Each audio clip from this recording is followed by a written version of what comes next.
August is here, and summer is in full swing.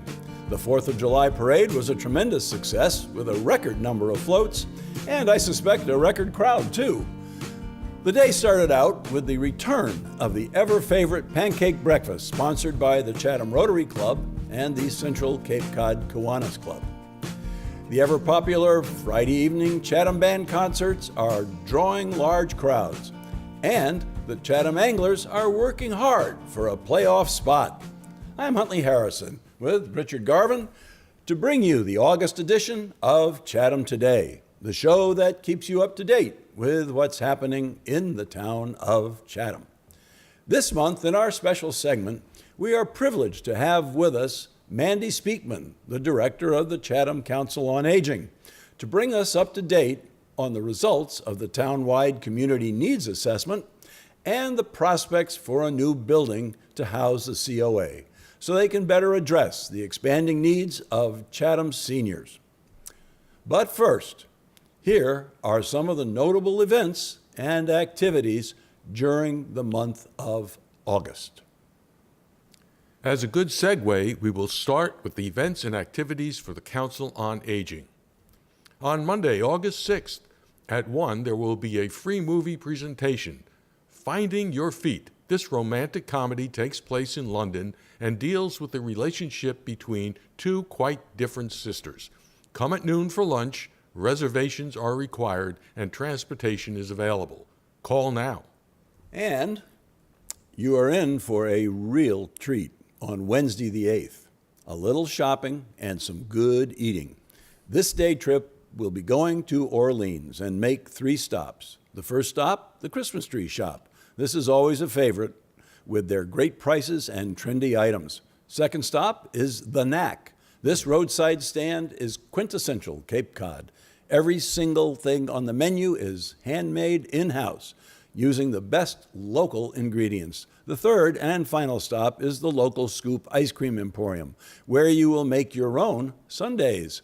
The transportation for this trip is free, but the shopping and food is on you. Be sure to make a reservation soon, as this trip will fill up fast. The bus will depart the COA at 10. Lunch and musical melodies featuring Glenn Starner Tate. Join them at noon for a gourmet lunch and enjoy musical melodies as our special guest, Glenn Starner Tate, tickles the ivories for you. Lunch will be catered by Chatham Village Market. Tickets are $7 and reservations are required. On Monday, August 20th at 12, come waste the day away at the COA Margaritaville concert. Enjoy a Jimmy Buffett tribute performance by local musician and performer Harry French. Lunch will be a tropical Caribbean fare. Tickets for this event are $9 and reservations are required. Call today and you can be a parrot head for a day. There will be another day trip on Wednesday the 22nd, departing at 9:30. This trip will take you to Sagamore Market Basket to do some grocery shopping and to take advantage of their great variety and prices. Transportation is free and space is limited.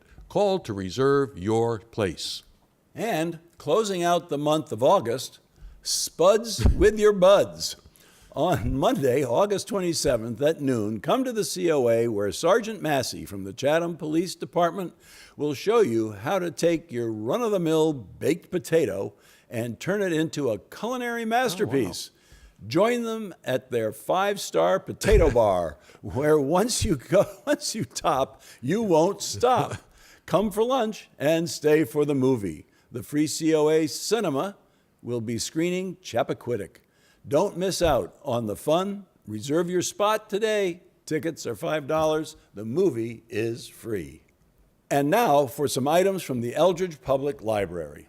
The Sharks in the Park display on the library lawn has drawn great attention, and if you haven't stopped by to see them, please make the time. They are terrific. They will be there until August 17th and then go up for auction. If you would like to bid on one of the sharks, visit the Chatham Merchants Association website, chathammerchants.com, and click the View Online button on the main page. In the library itself, there are a variety of special events and activities during August. Mike the Bubble Man. On Tuesday, August 7th at 1:30, Mike Dorval, aka Mike the Bubble Man, brings magic and science to the stage with this interactive show. A love for bubbles is never outgrown, especially when there's a chance to see the world from inside one. Cool. All ages are welcome. On Saturday, the 11th at 10:30, come and enjoy the Activated Story Theater. This national touring theater will stop at the library to present two stories, The Hat Seller and The Monkey, a comic little escapade from Mali, and Tops and Bottoms, a trickster tale from Scandinavia. These stories promote the Libraries Rock summer reading theme. Activated Story Theater was a standout performance last year. You will not want to miss this one. Again, all ages are welcome. A popular first night Chatham group, the Toe Jam Puppet Band, will perform on Tuesday the 14th at 1. It wouldn't feel like summer at the library without a visit from the Toe Jam Puppet Band. Sing and dance with the library's favorite musical group as they entertain with a unique combination of original songs, storytelling, and just plain good old fun. This is also for all ages. On a more serious note, on Thursday the 16th at 7, Under the Soviet Shadow, When History Meets Fiction, Emmy Award-winning writer and Cape Cod author Neville Frankel discusses the well-researched family history that inspired his latest work of historical fiction, On the Sickle's Edge. On Tuesday, August 21st at 1:30, Didgeridoo Down Under will present a high-energy Australian-themed show that combines music, culture, puppetry, comedy, character building, storytelling, and audience participation. The library has tried for many years to bring this amazing show to you, and what a year to make it happen. Libraries rock, mate. Closing out the month on Wednesday, the 22nd at 11, musician David Polanski will present 50-plus years of Broadway, a musical journey made up of many of America's favorite Broadway hits over an almost 60-year period that goes from 1921 to 1978. David Polanski's music is frequently humorous, sometimes serious, and always clever and engaging. Loved by everyone from preschoolers to grandparents. August will be a great month at the Eldridge. One last reminder. Don't forget to pick up your Passport for Savings. As a special fundraising promotion, the Friends of the Eldridge Public Library, along with the help and support of 79 local businesses, are once again offering a Passport to Savings. The fee for the passport is $20, with the initial cost counterbalanced with discounts and giveaways, far exceeding the purchase price. While the Friends benefit from the sale of the passport, you benefit from the many discounts and giveaways offered by your favorite stores, restaurants, and services. You can also enter a drawing for one of 4 giveaways from Chatham Wayside Inn, Wequassets 28 Atlantic, Stars Restaurant at Chatham Bars Inn, and the Chatham Inn. A limited number of passports will be issued, so hurry in to take advantage of the wonderful savings and offerings. And now for some items of general interest. As we previewed last month, it is time once again for the Commercial Fishermen's Alliance annual fundraiser, the Hooker's Ball, coming on Saturday, August 4th, under the big white tent at the Chatham VFW on George Ryder Road. This is the 17th year for this event, and the theme this year is Shake That Bass. Whoa. Tickets are on sale now for $200 for general admission and $250 for premium, which includes early check-in at 5 p.m., cocktail hour, and reserved seating. Get your tickets now before they sell out. The Chatham Marconi Maritime Center's Summer Speaker Series is in full swing in August. August 2nd, Capturing History Part 1 with Norm Pakin. August 9th, Capturing History Part 2 with Mairead Sullivan and the Friends of Forest Beach. August 16th, 2002-2003, Founders of the First Museum with Rosalind Coleman. August 23rd, 2003 to 2010, Goals, Visions, and Accomplishments with Rosalind Coleman. August 30th, 2003 to 2014, Marconi Campus Renewal Years with Alan McLennan. The Atwood House and Museum has several interesting activities in August. On Saturday, August 4th, from 11 to 3, Pirates Day at the Atwood House, the Free Men of the Sea will perform, show artifacts, and sing shanties. Tickets at the door on the day of the event. Admission is $10 for adults, $5 for children. On Tuesday, the 14th, new images have been added in the double take photo exhibits. Experience this fascinating collection of photographs from 100 years ago and compare them with similar photos of today. Regular admission for this exhibit. And on Sunday, the 21st at 3:30, the Chatham Historical Society annual meeting will be held at the Eldridge Public Library. Always engaging and entertaining, Cape Cod Chronicle editor Tim Wood will be talking about keeping history alive through the media. This event is free and open to all. For a calendar of other events and activities during the month of August, check out the Chatham Chamber of Commerce's website, chathaminfo.com. And now, as we mentioned earlier, we are pleased to have with us the director of the Chatham Council on Aging, Mandy Speakman. We're here today to talk with Mandy Speakman of the Chatham COA with regard to the community needs assessment and also the plans for a new building for the COA. And we'll start off with Mandy just telling us a little bit about the needs assessment. Well, good morning. Thanks for having Good morning, me here. Mandy. Welcome. So I've taken my show on the road and reminding the community about some of the work that we've done previously leading up to this facility planning. In 2015, the Council on Aging kicked off a comprehensive community needs assessment, and many people refer to it as a survey, but it really was a lot more than a survey. We had open community forums, key informant interviews, focus groups. There was a mailed survey, which was record-setting in its response. 39% of those surveyed did respond, and that equaled fully 25% of the entire population of Chatham. Wow. Oh, So that's great. we had a statistically significant response, and people really took the time to not only answer yes or no questions, but really write in their thoughts and their needs. So we were able to finalize that report and present it to the Board of Selectmen in March of 2016. And from that, we focused on the key findings and recommendations. And we were able to engage with Dr. Kathleen Schatzberg, who was formerly of Cape Cod Community College. And she worked with the COA staff, the Board of Directors, the Friends of the Council on Aging, and other stakeholders in the community to help us use those results to do some strategic planning, some action planning.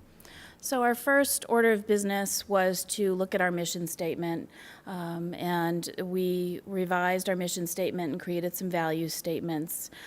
The mission of the Council on Aging remains the same, supporting older adults and caregivers in our community to help them age in place is the term, but everyone wants to be in their home, and that's our goal, course. to help people do that in a safe and productive way. So coming out of that work with the strategic planning, the COA Board of Directors and the staff sat down and identified some goals and objectives. At that time, in early 2017, the Board of Selectmen were also revising and refining their goals and objectives. And one of the objectives was to consider the Council on Aging facility. And that dovetailed nicely that the Selectmen identified that and the Council on Aging identified that as well, again, backed up by the needs assessment. So working with Terry Whalen, the Principal Projects Coordinator for the town of Chatham, the town engaged an architectural firm to create a space needs program, and we were able to finish that work up and present it to the Board of Selectmen last November 2017. And what the space needs program did was really create a starting point for the conversation. So final site, size, cost, which specific rooms are going to be included, all are yet to be determined. Really, it was we needed to create something to start from. So using the demographic projections, the wants and needs of the community as they conveyed them to us in the needs assessment, the architect came up with a few block drawings and some sample building sizes for the community to begin considering. At that point, the Board of Selectmen directed staff to release a request for proposals for private property that could possibly be purchased to house such a new facility. And so town staff did go through that process, and it was determined that spending money on such a site was not fiscally responsible. So recently, the Board of Selectmen again directed staff to close that proposal process and to focus again on town-owned sites. So as of right now, we are in that process of considering town-owned sites and hope to be back to the Board of Selectmen by the end of the summer with a more drilled down and detailed report of really feasible sites.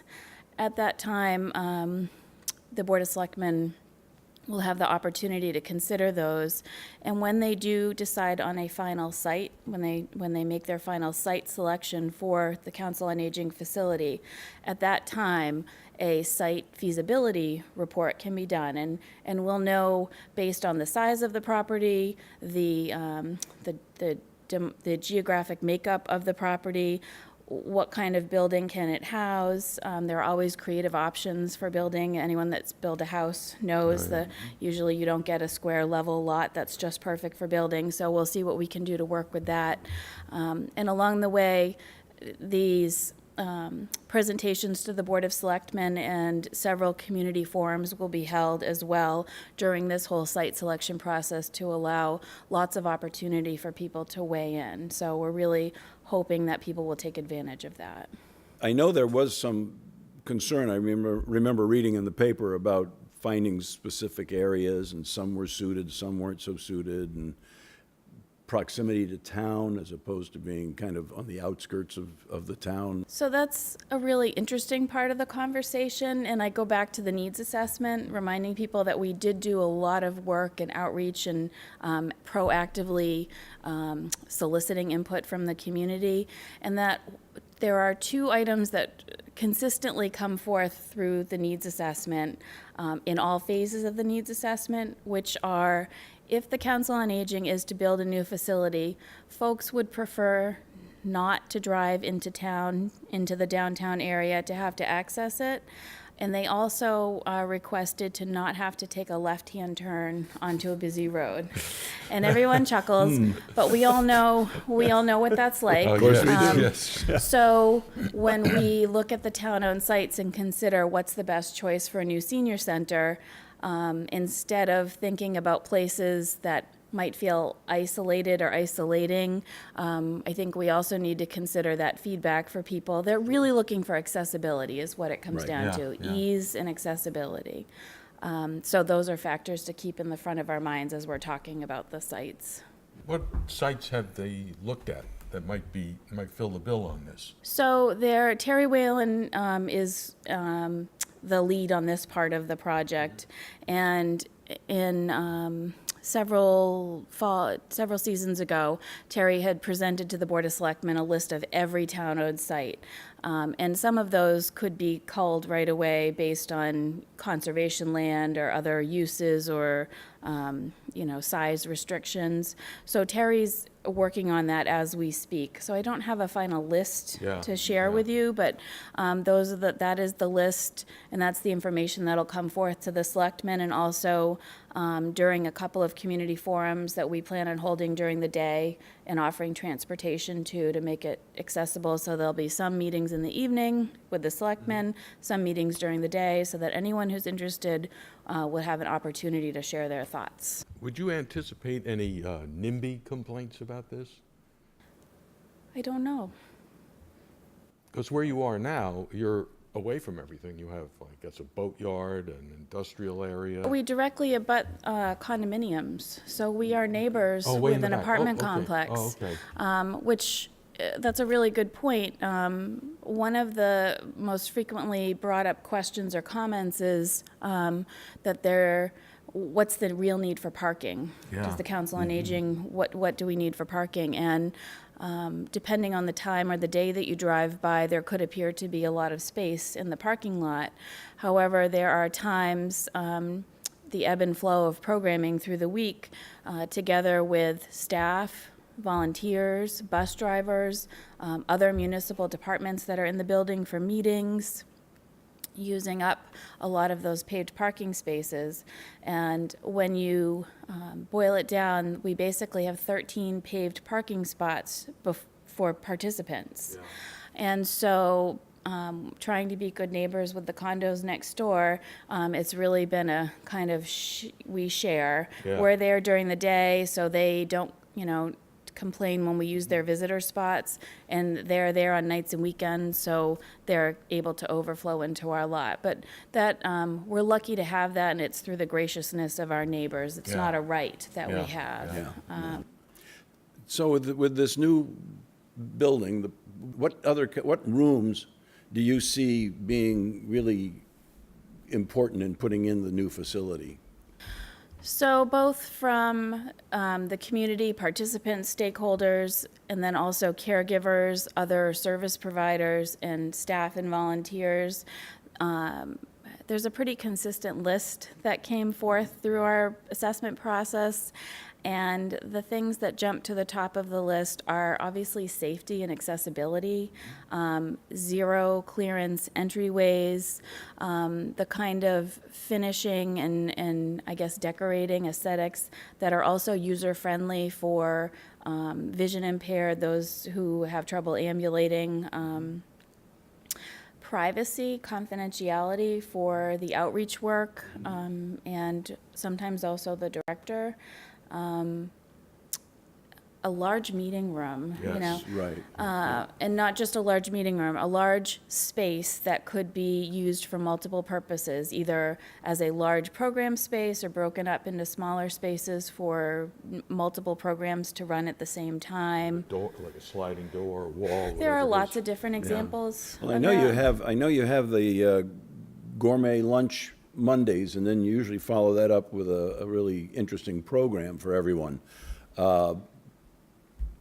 So a room that might serve both of those purposes, or maybe a separate dining room, and then So the generally, auditorium when you have a large meeting room? multi-purpose room like that, it is directly adjacent to a kitchen and serving area. So right now, we are somewhat constrained by the limits of our space. We do the chef luncheons on Monday with big programs. Elder Services runs the Meals on Wheels 5 days a week out of the kitchen there. Twice a week, Elder Services runs a congregate dining program. So the idea of food as not just a social program, but as a wellness program. Right now, our kitchen and dining room are meeting both of those needs. We would like to expand the programming. Again, going back to the needs assessment, there have been requests for expanded programming for younger seniors, that sort of lifelong learning adult education, and cooking classes and nutrition fall right into that. We do it on a limited basis, but we're limited to 8 to 10 people because of the space in our kitchen. And if you look at the space needs assessment, that is one of the options the architect put forth was right-sizing a kitchen for use as program space, not just preparation, and then having finishings. You have the commercial industrial side, which is more traditional, or you can have industrial and commercial usage with more user-friendly aesthetics and finishings, ease of use for volunteers in terms of being able to reach cabinets and drawers and such. It's the opportunities, I mean, the possibilities are just endless. Yeah. Do you envision I want to call it a maker space where people can go in and do kind of arts and crafts and things guided? I know you have the computer center right now, which probably you'll want to expand in a new facility a little bit. I love the term makerspace because it is so much more dignified than the arts and crafts room. So there are people that love do-it-yourself arts and crafts, but the whole idea of a makerspace and being able to incorporate technology. So we do have the computer lab, but more and more we're using our tablets and smartphones and incorporating that technology into a room. Storage is something we're completely yeah, lacking. of course. A sink area in a room Yep, like yep. that. So some pretty basic, user-friendly touches. But I think one of the most frequent comments I get from people is, how big is it going to be and what's it going to cost? And I think that when I have the opportunity to talk to people, I hope I leave them with the idea that nothing's been decided yet, and that really there are lots of options for meeting the needs of our community. There is not just one choice. So really this should be a collaborative process we move through to get to that final point of, meeting the needs in a new space. Yeah. So at this point, you've begun the planning, and now you're kind of in the middle of the planning. You're looking, hopefully by the end of the summer, as you mentioned, you'll have maybe a site that you can at least discuss or maybe even approve and say, this is where we're going. And then over the winter, then you bring in the project manager and other people so you can start the physical design phase. So that is a good segue. That brings us right up to the spring and annual town meeting where Article 14 was passed. Article 14 designated $100,000 to be used after the selectmen designate a final site. Once that site is selected, an owner's project manager will be brought in along with an architect to do the feasibility study for the specific site. And then along with that will be some the beginning of the design planning. Yeah. Are there architectural firms that Specialized? yeah, kind of specialize on senior citizen buildings and things for councils on aging generally? So yes, and in our part of the country, the firm that we brought in to do the space needs assessment, Bargeman, Hendry, and Archetype Incorporated, they have done approximately 30 senior centers and community centers in the last decade. So really this is their niche and their specialty. Enjoyed working with them through the space needs process. They were able to show us lots of different examples of different ways of doing things. Hopefully, at the end of the summer, we'll be able to say, yes, that's where we're going to put it, and everyone will like that, and you can be able to move forward from there. I hope so. And then next spring, is there any town warrant vote that will need to be done at that point, or by then, or is it just ready to go forward? So if we continue to meet the project timeline that we've put forth, there would be an article at town meeting in 2019, May of 2019, that would ask the community to approve construction funding. There still are points along the construction process where there's lots of opportunity for community input along the way, but that designation for funding in 2019 is the goal. And I always like to mention, too, that for anyone who's getting caught up on the process to date, at chathamcoa.com, the community needs assessment, the space needs assessment, all of the materials that we've worked on are accessible there. There are printed copies available at the Council on Aging and Town Hall, and that all of the public meetings to date, the Council on Aging Board of Directors, the Board of Selectmen's meetings are all available on demand at the Channel 18 webpage at the town's website. So really the information is there for the taking.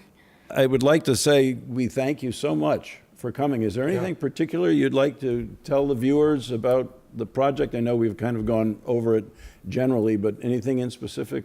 I guess my final thought would be, please participate. When you hear about a meeting or an opportunity, please let your voice and opinion be heard. If you can't make it to a meeting, my email, my phone number, and my address are all available at Town Hall if you're looking to find the Council on Aging as well. And I really appreciate the time and the opportunity to talk about this. We thank you for being with us today, and we wish you best of luck going forward with the project. Hear, hear. Well, that wraps it up for this time. We hope you've enjoyed this episode of Chatham Today. Remember, the show runs on Public Access Channel 99 several times during the week. If you missed the cablecast or want to see it again, you can find us on Facebook and YouTube, or you can visit our website. Just do a Google search for site/Chatham Today. It should be the first entry you see. The web address is on the screen now. Chatham Today is a video chronicle of the events and activities in the town of Chatham. If you would like to have what's happening in your organization announced on the air, please email us. We look forward to hearing from you. You can also like us on Facebook at Chatham Today, and we certainly hope you do. Thank you for watching. We'll see you down the road.